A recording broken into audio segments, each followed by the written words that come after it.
سر آج کا دن 10 محرم الحرام، وہ کیا کیفیت ہے، وہ کیا جذبہ تھا جو ہمیں آج کے دن نظر آتا ہے؟ بسم رب محمد کریم علیہ الصلوۃ والتسلیم۔ سب سے پہلے تو یادآوری کا شکریہ، اور یقیناً ہم سب جانتے ہیں کہ واقعہ کربلا اور بالخصوص 10 محرم الحرام گویا یہ اس ساری محنت کے حاصل کا دن ہے جو سرکار دو عالم صلی اللہ علیہ وسلم اور ان سے بھی اوپر اگر ہم دیکھیں تو حضرت آدم علیہ السلام سے لے کر جناب رسالت مآب صلی اللہ علیہ وسلم تک جو انبیاء و مرسلین نے اعلاء کلمت الحق کے لیے محنت کر رکھی تھی، جو اپنا اپنا حصہ اس کار خیر میں ڈال رکھا تھا، گویا آج اس کا ایک آخری اور حتمی مارکہ جو ہے وہ ہونے جا رہا تھا۔ میں یہ سمجھتا ہوں کہ کربلا انسانی تاریخ کے اندر ایک ایسا رجحان ساز دن ہے کہ جس نے اس دن کے آنے کے بعد حق اور باطل کے درمیان وہ جو ایک امتیاز ہے وہ ہمیشہ کے لیے جو ہے وہ قائم ہو جاتا ہے، اور پھر انسانی تاریخ جو ہے اس کی جتنی جد و جہد ہے حق پرستی کے حوالے سے، اور جہاں جہاں جس انداز میں ہم یہ دیکھتے ہیں کہ مختلف زمانوں کے تقاضوں کے مطابق جب طاغوت جو ہے جب باطل جو ہے وہ حق کے راستے میں رکاوٹ پیدا کرنا شروع کرتا ہے، حق کو باطل کے ساتھ ملانے کی کوشش کی جاتی ہے، تو جس انداز میں محنت ہوتی آ رہی تھی، میں یہ سمجھتا ہوں کہ 10 محرم الحرام وہ دن ہے کہ جو اس ساری محنت کا درجہ کمال اگر ہم اسے کہیں تو شاید غلط نہ ہوگا، کیونکہ یہ سرکار دو عالم صلی اللہ علیہ وسلم کی بھی وہ جو پیغام تھا اس کا میں سمجھتا ہوں کہ ایک تکمیل کا دن ہے، اور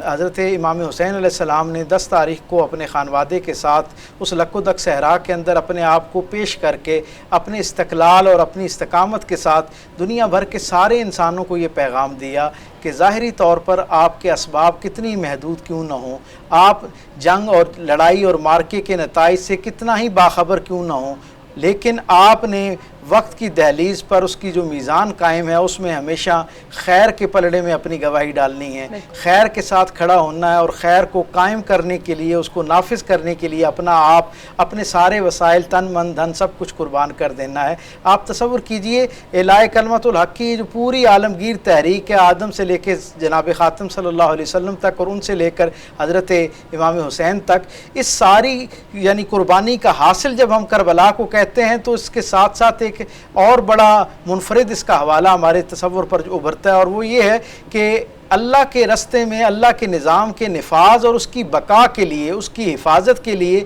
جتنے لوگوں نے بھی قربانیاں دیں، ان قربانیوں کی جتنی ڈائمنشنز اور اقسام ہو سکتی ہیں وہ ساری کی ساری اقسام اس واقعہ کربلا کے اندر نظر آتی ہیں، اور 10 محرم یقیناً اس کا ایک درجہ کمال ہے۔ اس کا میں یہ سمجھتا ہوں کہ جتنی بھی قربانیاں اس سے پہلے انبیاء و مرسلین نے دے رکھی، سرکار ختمی مرتبت کے دور میں ہمیں نظر آتی ہیں یا ان کے بعد نظر آتی ہیں، میں یہ کہنے میں حق بجانب ہوں کہ کربلا کا یہ 10 محرم کا دن ان ساری قربانیوں کی ایک مرتبہ سے تجدید کرتا ہوا نظر آتا ہے، وہ جان کی قربانی ہو، مال کی قربانی ہو، وطن کی قربانی ہو، اہل و عیال کی قربانی ہو، حتیٰ کہ اپنے تشخص کی قربانی ہو۔ آپ تصور کیجئے یہ ساری چیزیں انسان ساری زندگی محنت کر کے کماتا ہے، اور ان کا ایک حوالہ اس کا اعتبار قائم کرتا ہے۔ حضرت امام حسین نے اس لک و دک صحرا میں اپنے احباب کے ساتھ، اپنے رفقا کے ساتھ، اپنے خاندان کے افراد کے ساتھ اپنی ذات کی گواہی دیتے ہوئے رہتی دنیا کے سارے انسانوں کے لیے ایک پیغام چھوڑا ہے کہ یہ ساری قربانی کی جہتیں حضرت امام حسین علیہ السلام کی ایک شخصیت کے اندر جب ایک مرکز کے طور پر اکٹھی ہوتی نظر آتی ہیں، تو اس کے ساتھ ہی یہ پیغام بھی ہے کہ آج کے بعد کوئی شخص ظاہری طور پر اپنے وسائل اور اسباب کے حوالے سے کتنا ہی محدود سرمایہ کیوں نہ رکھتا ہو، لیکن جب طاغوت حملہ آور ہو اور جب خیر کو شر اور شر کو خیر کے ساتھ ملانے کی کوشش کی جائے، اللہ کی حلت کو حرمت اور حرمت کو حلت بنانے کی کوشش کی جائے، تو جو خدا رسیدہ لوگ ہوا کریں گے ان کا یہ وتیرہ اور یہ اسلوب رہے گا، ان کا یہ طرز حیات رہے گا کہ وہ اسوہ شبیری سے جو ہے وہ روشنی